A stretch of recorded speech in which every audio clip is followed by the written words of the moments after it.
call the Mythic Voyage the most intensive, heavy-duty, holistic, transformational ayahuasca workshop in the world. What kind of transformation are you talking about? What does holistic mean? And what makes it so intensive? Well, that was a very long phrase, and I'll try to repeat it without stumbling. So, the Mythic Voyage is not only the most deep, heavy-duty, intensive, holistic, transformational ayahuasca workshop in the world, but it is the most heavy-duty, intensive, transformational workshop in the world, full stop, because we've started doing Mythic Voyages without ayahuasca, without the use of any psychotropic or any other kind of drug, and they work just as well. It is the most intensive transformational workshop in the world because, first of all, it transforms everything about you. What happens in the Mythic Voyage affects the way you view yourself, the way you view the world, the way you view your actions and the actions of the people around you, the way you approach your relationships, your sexuality, the way you sense things in the world, the way you interpret the world at large. It actually puts you into a different plane of existence. That's why it is transformational beyond anybody's imagination that has not undergone one. And I say undergone because it is heavy duty and difficult and intensive, and many people quit it midway or even at the very end. Why do they do that? It's not because we spend 12 hours a day at least in group work using every kind of tool from around the world possible. It is not even that sometimes when we do ayahuasca ceremonies afterwards, we go for 18 or 20 or even 22 hours non-stop, because during this process everybody is stunned by how they can keep their focus, their interest, their enthusiasm through this roller coaster of emotions and perceptions that never stops going. It's not because of that, but it's because it's very confrontational. The same way as a surgeon needs a scalpel in order to cut through vile parts and heal you, the same way as the dentist needs to drill a tooth and hurt you in order to heal you, the Mythic Voyage confronts you with perceptions. There is no problem on a physical level, but on an emotional and perceptual level, it is so difficult you cannot imagine. You find out about the lies that you've been telling yourself all your life. You find out about the paradoxes in the things you believe. You find out that your memories and your perceptions are not what you think. And you find out on your own, by you accessing these parts of yourself.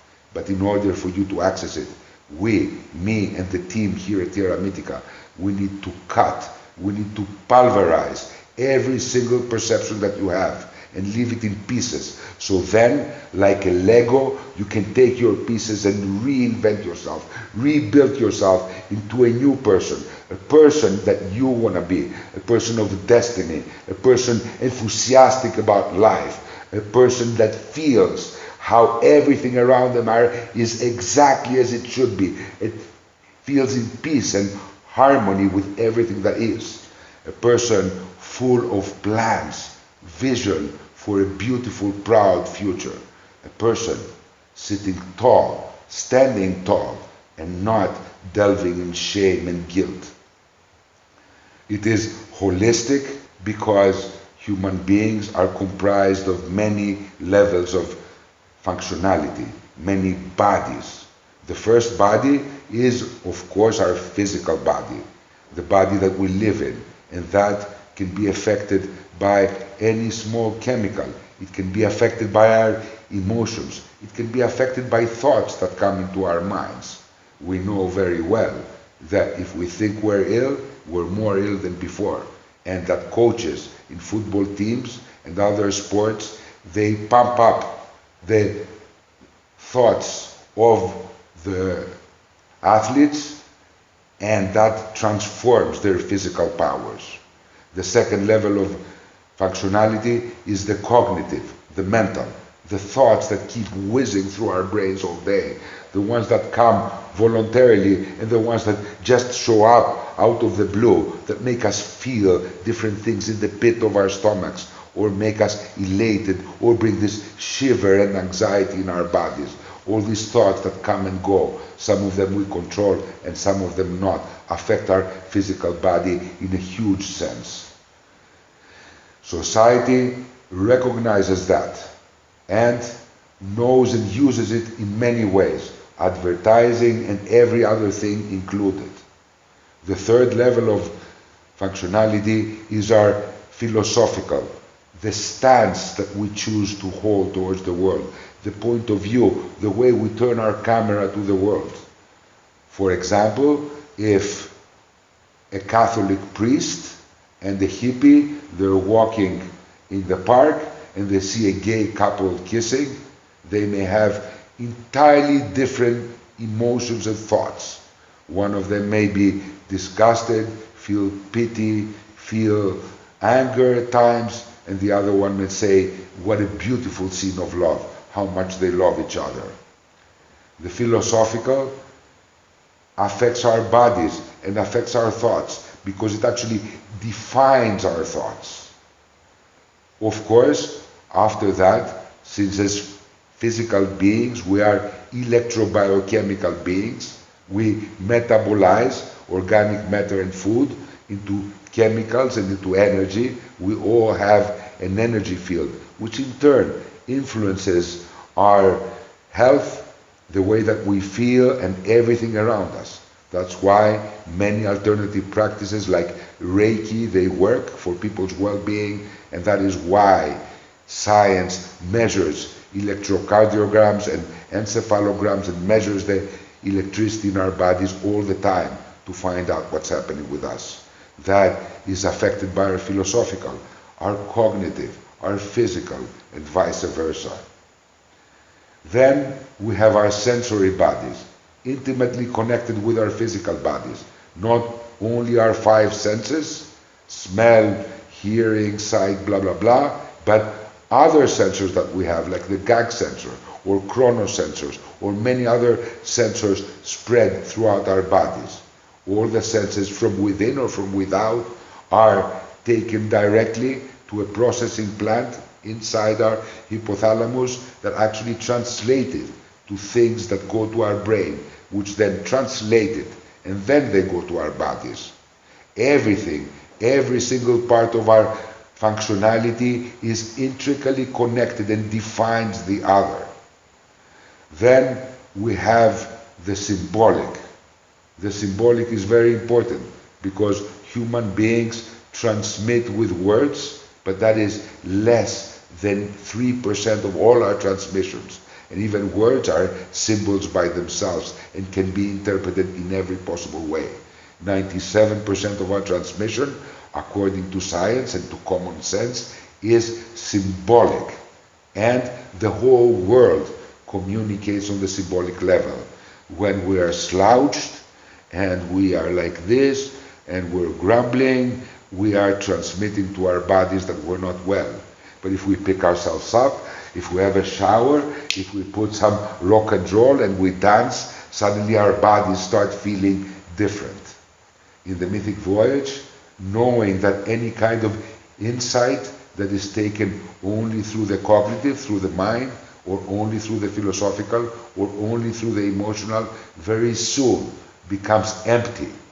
The feelings that we had when we first found it disappear, and all that's left is the memory, and we don't know where it went and why we cannot feel the same way, because the rest of our bodies are dragging us down. Only 1 or 2 or 3 levels have changed. Only 1 or 2 or 3 levels have understood the new insight, and the rest are fighting against it. Because all humans, we are in some way bipolar. Bipolarism is diagnosed when you are more bipolar than the average, and split personality disorder is diagnosed when you are more bipolar than the bipolars. We are all bipolar, and we all have two sides, one benevolent and one malevolent side, one lazy and one enthusiastic that wants to do things, one that wants us to be well and one that wants us to be miserable. And we're constantly fighting on every level with those forces.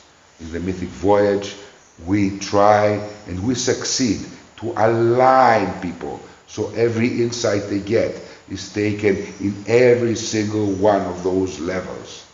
The Mythic Voyage is holistic because it aligns everything in one direction. No more one part of us wanting to go left and the other going to go right, and we don't even know who's in charge and who is making the decisions in our lives. When we do things that we regret, when we do things that at the time we're doing them, we know they're bad for us, and yet we cannot stop ourselves from doing them, we are slaves to the bipolarity. We're slaves to the lack of alignment inside us. In the Mythic Voyage, you have a chance to become one. What kind of tools and methods are used in the Mythic Voyage, and what makes it different from other ayahuasca or transformational workshops or even psychotherapy? When the Mythic Voyage first started, it was all about the ayahuasca. Ayahuasca is an amazing medicine. It not only opens up the heart and the mind, but it gives us access to every single memory we've ever had. It is being more and more recognized as an amazing healing tool. But as the research went on for years and years, the ayahuasca started gaining less importance, not because it is not magical, not because it is not an amazing gift, but because through this process, the actual reasons of everything were found. Nowadays, we use every possible tool. We use things like Gestalt therapy, we use Eastern practices, indigenous practices, shamanic practices, standard psychotherapy, group therapy, every kind of tool. But there is a main tool that characterizes the Mythic Voyage and makes it very different from every other healing or transformational process, whether that is through ingestion of a medicine like ayahuasca or iboga, or whether it is through other transformational methods and even standard psychotherapy as it has been practiced for over 140 years. The premise by which other healing or transformational methods operate is some workshops are inspirational, they incite and they build up enthusiasm inside people, they challenge them to do things that they didn't know they could do, something that we also do in the Mythic Voyage, since we use every possible method, and they let people go out into the world with a big boost of their energy, with a big boost of their belief and trust in their own power and their capabilities of changing their lives. In addition, many kinds of workshops, including psychotherapy, work on the premise that trauma is the big thing. Trauma is what scars us, what makes us make energetic contracts, like I will never love so much again, or I will never dare anything again, or I will always fail, or things like that. Trauma, things that happen to us in our childhood, or other parts, is the centerpiece of many methods. To find the trauma, to discover it, slowly, to comfort it, to solve it, to overcome it. Here in TierraMitica, we know that it's not about the trauma, and it's not about inciting a temporary enthusiasm, that some people may help them very much by kickstarting them, and other people leave them fading away slowly until there's not much left but the memory of some kind of experience that was awesome. Cognitive dissonance is about internal conflict, and we face so many internal conflicts, so many contradictory beliefs. For example, somebody wants to have a career in music and feels angry that they're not being given a chance, but yet inside they may believe that they're not good enough, that they're unworthy, or something like that. People can be angry at their partner because of a bad relationship, and they can be angry, and feel victims of their partner in their relationship, and somehow feel that they could have done something different, that maybe it's their fault as well. These kind of internal contradictions, this kind of internal conflicts are the ones that cause the most misery. Like when you go to the fridge and take a tub of ice cream and sit in front of the TV and you eat like a couple of pounds of ice cream while you know that you should be dieting, which causes you much more misery than the pleasure of the ice cream. Here in TierraMitica, we are not trauma comforters or trauma solvers. We are not here to pump up people. We are here for all of these things, but mainly we're here as paradox hunters, to help people discover their paradoxes, find their internal contradictions, and make clear choices. Which one are they going to believe? We focus on the belief system, and we focus about the influence of the belief system in our lives. Society recognizes this in so many ways. Today, only less than 20 drugs get approved each year in the United States by the FDA, because all the other drugs that have passed clinical trials and animal trials and all kinds of trials, they fail at the placebo trials.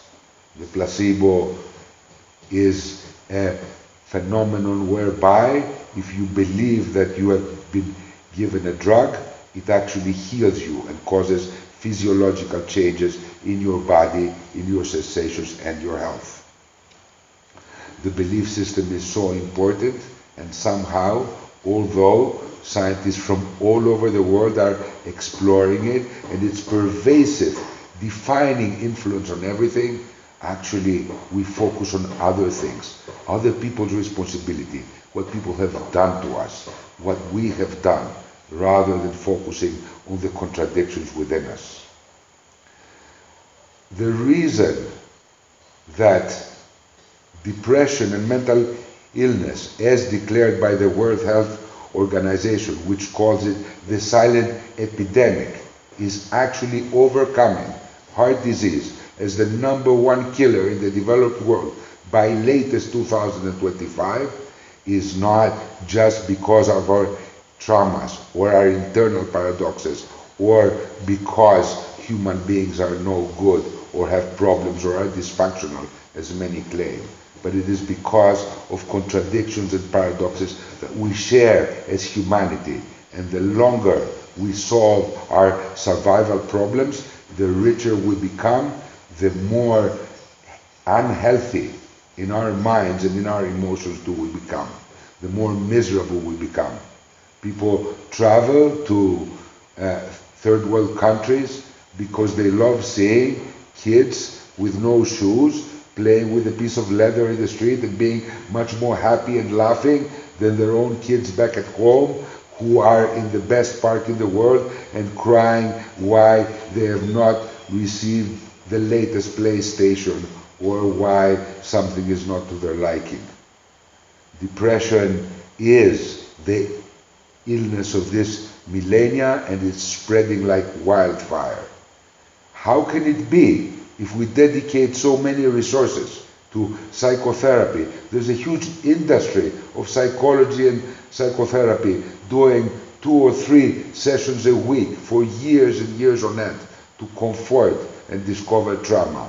There is huge industry of life coaches pumping people up and giving them energy and showing them that they can overcome themselves and showing them their power. How come, despite all the money and the time and the effort spent on our mental health and our well-being, is it getting worse and worse and worse and worse and worse and worse? People have not even an excuse. Many times they have no trauma they can remember. Many times they're well off. Many times they have recognition. Many times everything theoretically works in their lives. Yet they end up in shrieks couches, in rehab, in detox clinics, in all kinds of things. And rich people, and in rich countries, people with all their survival problems solved, they have the highest suicide rates. The reason why this is happening is not just our individual paradoxes, our individual contradictions, which actually sprout from our collective universal paradoxes as human beings. During my research of many years and my studies, I found out something that everybody knows actually, but we don't voice it out and we don't voice its importance. I used to think that who I was my name, my persona, my profession, my culture. And then when I started going more into spirituality, I found out that I'm not my persona, and I am my thoughts and my emotions, the things happening inside me, what I feel inside. And then one day I found out that every thought and emotion I have is because of a belief, something that nowadays many people recognize. The importance of our beliefs is known throughout history to human beings. That's why there is propaganda, which makes people view a different world. That's why we are motivated, and that changes our performance and everything that we feel. The belief system is so important that there are books by biologist Bruce Lipton, for example, The Biology of Belief, that actually goes so far to say that not only do beliefs influence everything that happens to our bodies, the chemicals that are secreted, everything, every reaction and everything we feel in our bodies, but it goes so far as to say that it actually changes our DNA. Beliefs change everything. What we believe, everybody knows, because you know it from your own lives, affects the way we view everything. It affects us when we're hurt. It affects us when we're enthusiastic. Our beliefs make us feel and think.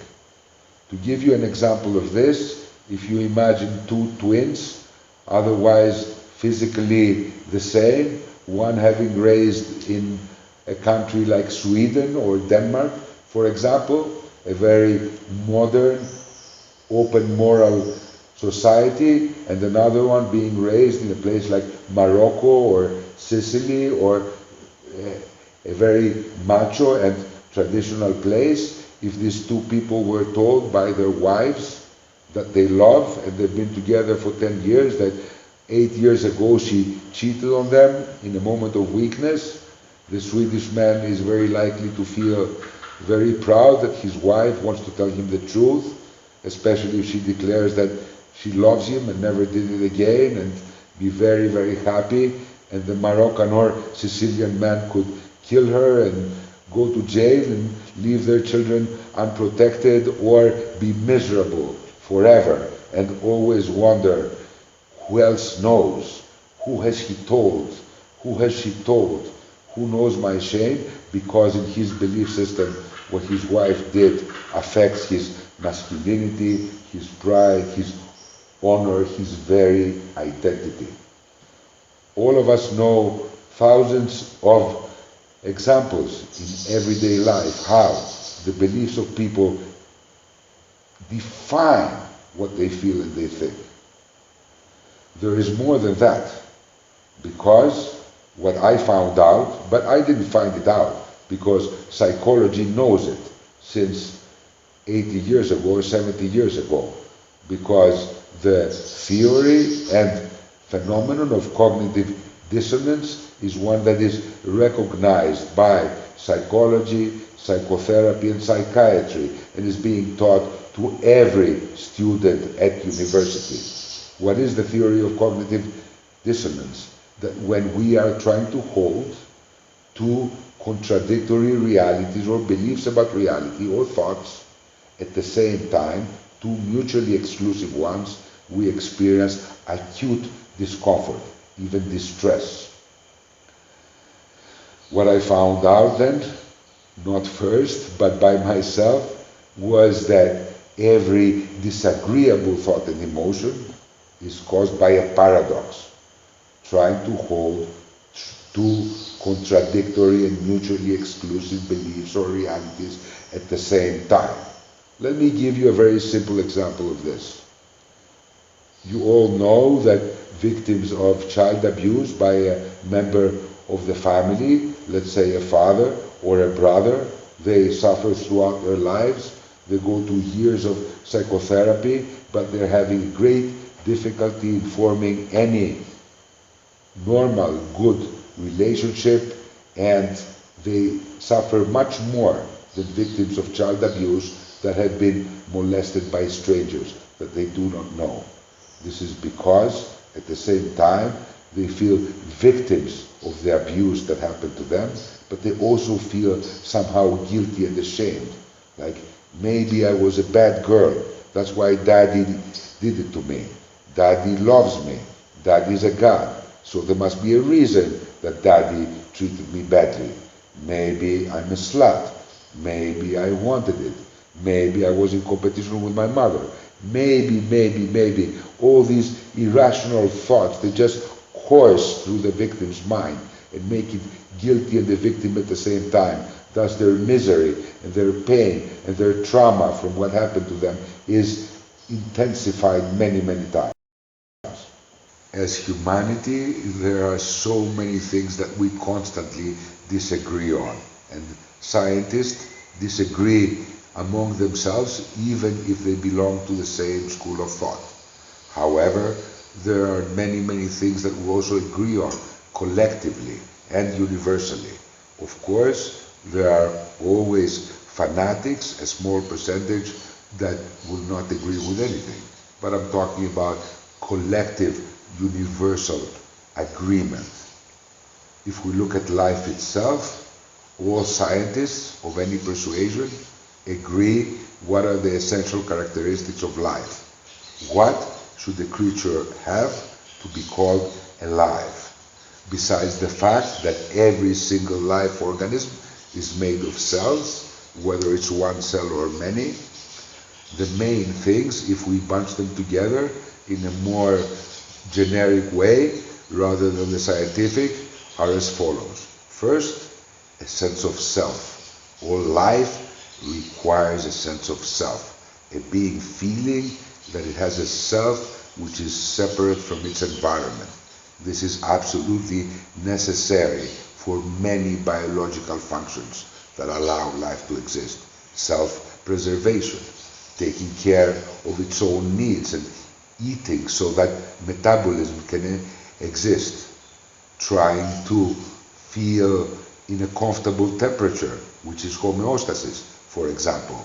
If it doesn't have a sense of self, if it doesn't feel the difference between itself and the environment, a life form cannot even sense things properly, because it must be able to differentiate between senses that come from without, from the environment, or from other beings, rather than senses that originate inside the body and inside the self. If, for example, somebody comes to us and knifes us, and we feel a sharp pain, we may respond by knifing them back to stop that pain from happening. But if that pain originates in our stomachs, obviously we're not going to knife ourselves to stop that pain. We need a sense of self to be able to run when there's a fire. We need a sense of self in order to be able to function as beings, not only human beings, every other kind of being. Every scientist and every human being in the world, unless a fanatic or dogmatic, agrees on this. The second thing that is essential for life is adaptation to the environment. If a creature doesn't adapt to the environment, either within its lifetime and with its actions, or through evolution that makes our descendants adapt to the environment, then we do not survive. No species can survive unless it can adapt to environmental conditions or things happening around it, or things that are perpetuated by other beings, for example. The third, and that one is very, very important for life to exist, and no life exists without it, is reproduction. If a species does not reproduce, it will die out, and then life cannot exist, and that is obvious and agreed to by everybody. A fourth and last one is death. Actually, you can tell if something is alive if you can kill it. Something that cannot die cannot live, but actually death is much more than that, is change, evolution. Because if something doesn't die, then if it cannot fully adapt to new conditions, there is no chance for its descendants to be able to adapt better than itself. These four are basically the only characteristics for life to exist, besides being comprised of cells. And this everybody agrees on. But now, watch closely to this, because this will leave you open-mouthed. What is a sense of self? It's the ego. And the ego is demonized by every single religion, civilization, or culture that has ever existed. The ego, with Asian philosophies, is the big enemy, and with New Age philosophies. And selflessness is the biggest virtue in every culture. Selfishness, the worst thing there is. People, when they admire other people, they say, he never cared about himself, he only cared about others. However, this is totally against nature, what makes life exist. If each creature did not have a sense of self and did not have as a priority to take care of itself first, we would have the phenomenon of a big fire in the forest, and then the beaver telling the serpent, no, please, you first, no, you pass first, and everybody would be burned. If creatures did not need a sense of self to function, then we would need a central computer that would give you orders, eat now, drink now, react to the stimuli, that would be trillions of times bigger than any computer we have or could even imagine. But even that computer that would be capable of calculating for quadrillions of living beings simultaneously at everything, at every sensation, every stimuli, every change in the environment, every change from within, like hunger, where before you weren't hungry, it would have to be so complex that is unimaginable. But even that computer would be too small. It would have a limit, because if creatures procreated and became more, double for example, then it would still fail.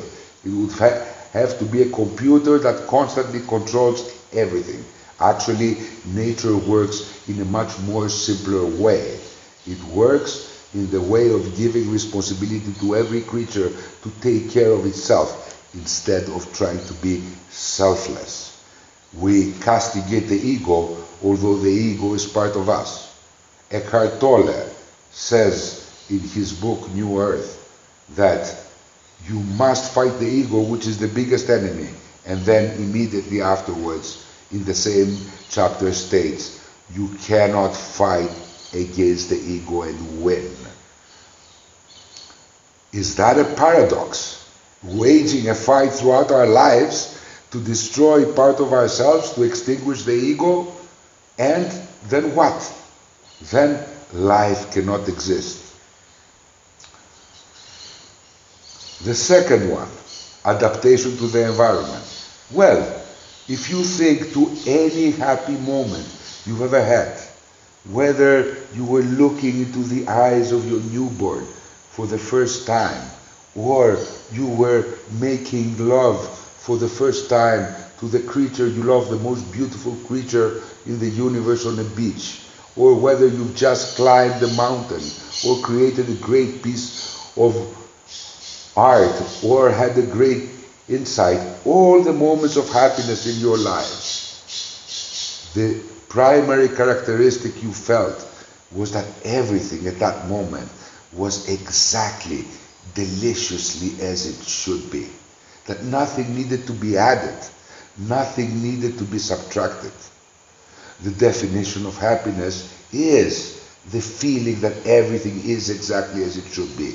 And that feeling characterizes any feeling of happiness. So, if a camel does not adapt to the desert heat, then it feels unhappy because things are not as it should be. They are too hot. Adaptation to the environment is happiness. Just happiness with the conditions that are there. And happiness is also weirdly vilified. Although we are supposed to seek happiness, we should be guilty for it at the same time. If people are suffering around you, they tell you, are you totally insensitive? How can you be happy when there's so much misery and so many horrible things happening around you? Actually, in any couple that separates, the one part of the couple that adapts to the new environment of being single faster, that goes out and goes to the gym and goes to salsa classes and makes friends and gets another partner, that is the happy partner. And the one that cannot adapt to the new environment, that their relationship is finished and feels that things are not as they should be, that this separation is not as it should be, they're the ones that are miserable and depressed. Happiness again is vilified. We're supposed to be happy, but not for long, and we shouldn't show it too much because it's insensitive to people. Don't you know that when you're miserable, happy people piss you off? People that jump in joy while you're feeling like shit? Don't you know it, each one of you? The third one, and it's a doozy, reproduction. Sex. Every single culture and civilization in the world has vilified sex. And spiritual leaders, the most of them are celibate, symbolically. Even Jesus Christ is supposed to have been born by immaculate conception, because somehow sex is dirty, immoral, a sin, something that, however liberal we are about it, we're supposed to feel uncomfortable, and our sexuality is a source of guilt and shame all the time. What about death? And it's not about just physical death, because we are terrified of every kind of death. Death of a relationship, death of a period in our lives, death of a job, death of a partnership, death of an object. Yeah? We are miserable when our dog dies or when our old car dies. But about physical death, you want a big contradiction there? In every kind of religion and spirituality, death is described as a higher state, a place where we are the best of ourselves. Actually, Eckhart Tolle, one of the most famous New Age spiritual writers, states that we should get out of the form and go to the formless, that we should have no physical form to be enlightened or to elevate ourselves. We should try to be as formless and less physical as possible. And death is supposed to be a good thing. You go to paradise, you go to nirvana. How can we be so much more terrified of death than any other animal that doesn't have these beautiful philosophies in them, that don't know that life after death is a paradise and an elevated, enlightened, ecstatic state? Well, because with the same contradiction, if you are human in this life, if you are selfish, if you like sex, and if you don't suffer for other people and for the sins of the world, then you will go to hell, or you will wander from the bardo fields to new and new miserable reincarnations and different beings, or you will go to a place of punishment and suffering. With these two contradictory views, is it a wonder to you that we're all so terrified of any kind of death. Ladies and gentlemen, humanity, although it knows and believes exactly what is essential for life to exist, actually thinks that all of it is wrong. What about every spiritual leader who actually says that I believe in God and the divine, and I believe that the divine is the most powerful, knowledgeable, and benevolent being in existence, and it's all consciousness and all love. However, he got things wrong. He made humans wrong. He gave them an ego. He made them selfish, petty, immoral beings that want dirty things in sex, and all they care about is their own thing. Horrible beings that this God has so wrongly made. Eckhart Tolle, again, representing New Age spirituality, has a whole chapter called Our Inherent Dysfunction, where he explores the horrors of human nature and how horrible we are. How is it possible, if we're so full of contradiction collectively, if everything that we learn since we're children, if we face a cognitive dissonance, a paradox of such magnitude that concerns everything that we are, how is it a wonder that people are getting more and more depressed and we're feeling worse about ourselves? Let me go further into collective paradoxes. They tell you, make yourself proud, myself. Be proud and be a proud man. And then, be humble. Being proud is one of the 7 mortal sins. Do not be proud. If you're proud, you're a horrible person. You must be full of humility. Yet, you tell me to make myself proud. And if I make myself proud, and then I'm not proud, that's a paradox, isn't it? What about adages that we use every day? Like, it's too good to be true. Meaning that if it's good, then it's impossible for it to be true. Or it's too simple to be true. Every engineer knows that the simplest solution is the best. However, if it's too simple, it can't be true. That is why, as humans, we go around and we go and do spiritual workshops. We read books. We do everything. And we discuss about things like enlightenment, our soul, love, happiness, and we never even try to define them. We don't know what they are. You ask anybody what love is and they don't know. They start blabbing about. You ask yourself, what is the soul? There are riddles about humanity, like who we are as a human being, that is considered a Buddhist riddle, something impossible to solve, because each human being has a different solution. We cannot have a common opinion. They tell us that. Well, in the Mythic Voyage, when you are rid temporarily of all your paradoxes, the collective and the individual, you start seeing the world in a different light. And then everything becomes very simple. All these things that we agree that we will never know become obvious.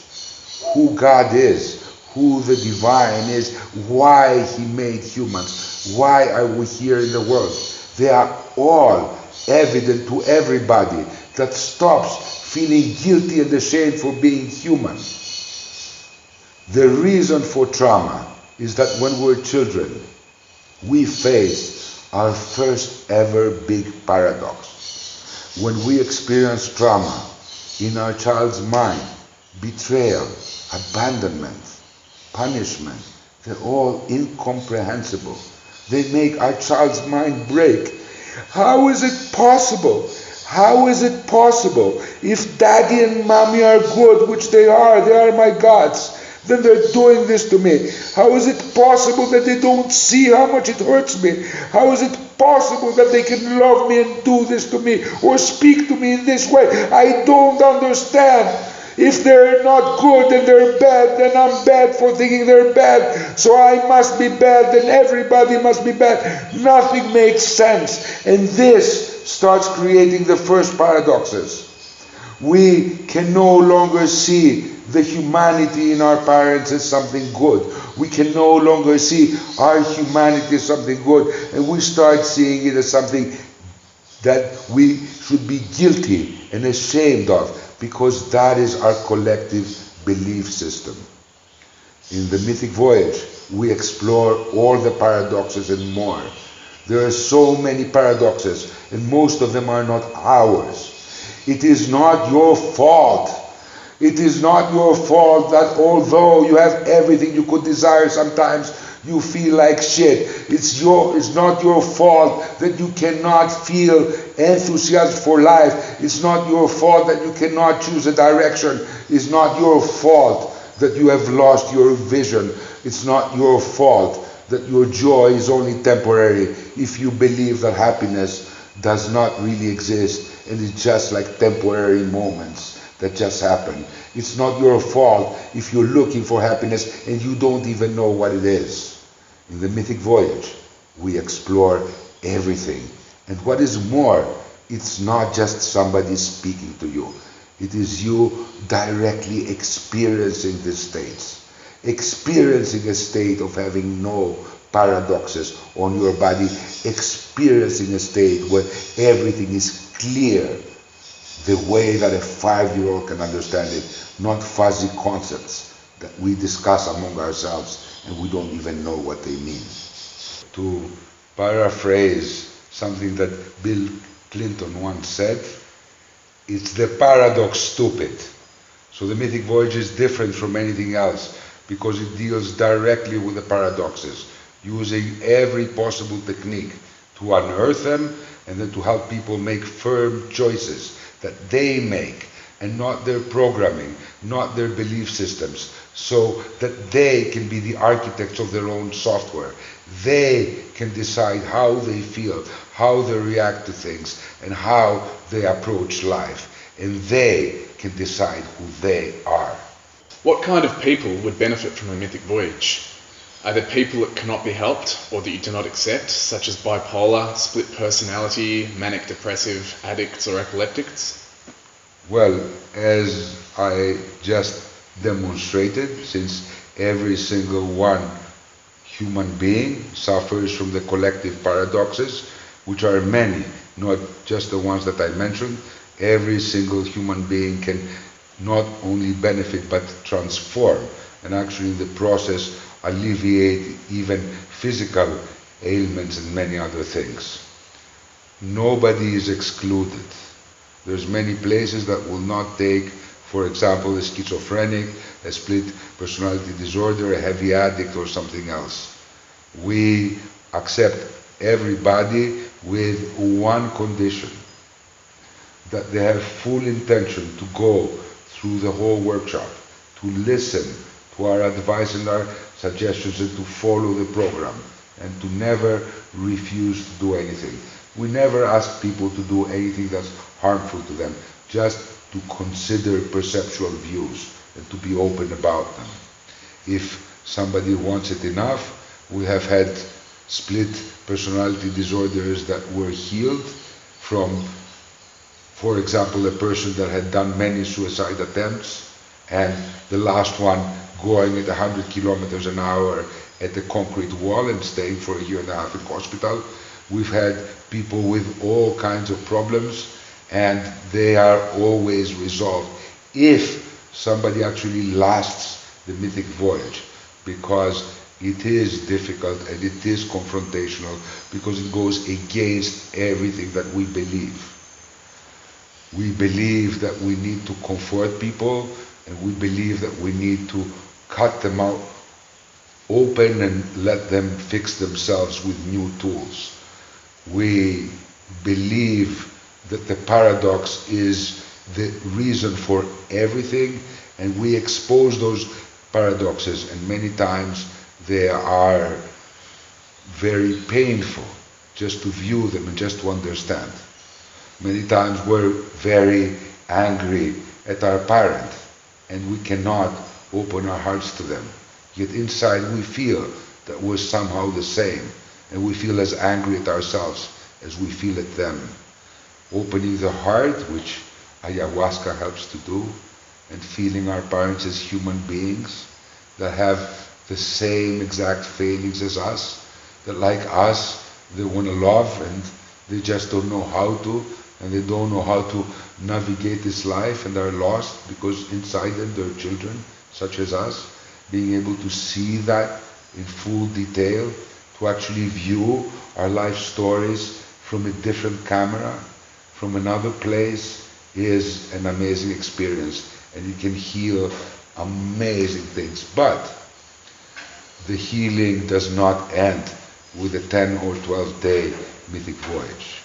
The mythic voyage of each person begins the moment they leave, because you cannot change habits of the mind, like beliefs, in one day that have developed over decades. You cannot change a habit so fast. People are given a set of practices, concrete, step by step, so that they can transform their beliefs and their lives. And their beliefs are not to be changed with our beliefs. Their beliefs should be theirs, but with one criteria: beliefs that serve their happiness instead of their misery. Every kind of belief is arbitrary, because nobody can say that they believe exactly the same things they believed when they were 10 or 20 or any other time in their lives. They're never the same. And if we say that we will not change our beliefs in the future, then we will be saying we don't want to learn anything new, we do not want to evolve, we don't want to change our minds. When are we right? Were we right 10 years ago? Are we right today? And if we're going to change our minds in 10 years because of experiences or new data, we will be right then and wrong now. The difference is that you're always right as long as you're not resisting information, as long as you're not staying blind to the signs around you and to the things that are happening around you. Every kind of person can be helped, no matter how grave, as long as they don't take any drugs, at least for 3 weeks before attending a mythic voyage, and as long as they have strong intention to last for the whole duration. How do you get the same results that ayahuasca can offer without the use of ayahuasca? Ayahuasca, as I said, is a very powerful medicine, and the respect to the ayahuasca is there because a lot of the research has been done by verifying things and checking things under ayahuasca. Ayahuasca opens the heart, opens the mind, allows people to explore different realities. When we do a workshop without ayahuasca, we use different methods to achieve the same results. Actually, ayahuasca is also a motivational force, an intention builder, like Tony Robbins, a spiritual coach that makes people fire walk to feel their power and to overcome their fears. Ayahuasca provides such a challenge, among many other things. We have ways of providing equal challenges, and actually it is so much more valuable, not because ayahuasca is not valuable by itself, but if people can see that they can feel and go to the same state of energy, of feeling, of clear mind, of vision that ayahuasca or any other psychotropic can provide by themselves without the use of anything, then the changes are much stronger. Anything that happens in the workshop is the same thing that happens under ayahuasca. We have methods of inducing the energy, the feel, the vibration of ayahuasca without the use of the actual drug. Because ayahuasca is a place of absolute trust that everything is exactly as it should be, including our misery, because she shows us that even our misery is our choice. What kind of results do you guarantee, and how can you possibly guarantee how different people will feel, as you state on your site? Well, we've been guaranteeing results for probably a couple of years now, and for those that stay until the end and follow our advice and do what we suggest they should do, we have never failed. We have helped people control split personality disorders, be healed from addictions, and actually people that have lost feeling, that They can no longer feel deeply. Everything passes them by in a blasé way without touching them. We have managed to awaken them and make them deeply feel. People that haven't cried for 30 years cry, and people that have not been enthusiastic about anything in their lives find new vision and make amazing plans for the future. People respond because all human beings, we are identical, and if you provide the same conditions and the same stimuli, people will find the better part of themselves. So we do guarantee, we can guarantee, and our guarantee has never failed so far. If it does, we will make a video saying that it failed. What is the itinerary of the Mythic Voyage? There is absolutely no itinerary. The Mythic Voyage is alive, and every single one of them is different. It depends on the people that participate, because we do all our work as a group, as a family. We create a super safe bubble where people can expose anything about themselves. We've had people that openly can say they're child molesters or gangsters and speak about the most horrible things that have ever happened to them, that they have thought or that they have done, and they can do it in a safe, loving environment where everything is okay and they can feel the human family around them. Part of the art and the science of the Mythic Voyage is creating this absolutely safe bubble for people to be able to explore parts of them that are very painful or shameful to them. So there is absolutely no itinerary. It flows by itself. And the actors, because the Mythic Voyage is the greatest movie you could imagine, a single movie every day and a collective movie for the 10 or more days, and throughout this people find their mythic selves and find themselves, and they dare to climb on their dragons, which in this case is actually their contradictions, their internal conflict. During the Mythic Voyage, we help people see their paradoxes, not only their individual and personal ones, which we help them see and resolve, but also the collective, universal human paradoxes, some of which we showed just before. When this happens, people find themselves in a place of clarity. Everything is simple, the way that a 5-year-old can understand it. Nothing is fuzzy. And then the whole world starts making sense. Mysteries start getting resolved by themselves in a very simple way. Let us give you one small example. One of the big mysteries is enlightenment. Actually, everybody that delves into spirituality talks about going to the enlightened state, to be enlightened, illuminated, to understand and comprehend things. What is enlightenment? Well, Oxford and Collins dictionaries define it by itself. Enlightenment is the means and the act of enlightenment, for example. Even a child knows that you cannot define something by its own self. What is ice cream? Ice cream is ice cream. It doesn't work. What is enlightenment? Gurus, when asked what is enlightenment, they smile mysteriously. They put their hands up. They are in this beautiful state. And they say, when you get there, you will know. Just meditate for 30 years. Stay in the ashram. Do whatever. And when you know, when you are enlightened, you will know that you are enlightened and never explain what it actually is. Let's figure it out, just here and now, in a very simple way. If you go to a lecture about a scientist that has written a book about some kind of work, and you want to be enlightened about this work, you want to understand and comprehend it, the person that you should agree with is the writer and creator himself, the one that knows the work better than anybody else. It is the only way, and in any situation that you find yourself, it always pays to agree with the cleverest and best intentioned person in the room.